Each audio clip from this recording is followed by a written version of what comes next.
అనంత జ్ఞాని అయిన దేవ, మీకే స్తోత్రం.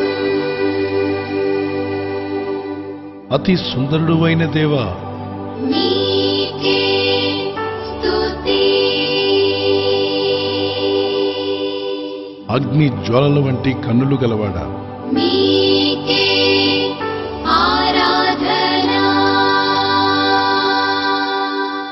ఆకాశమందు ఆసీనుడు అయిన మా దేవ, మీకే మహిమా.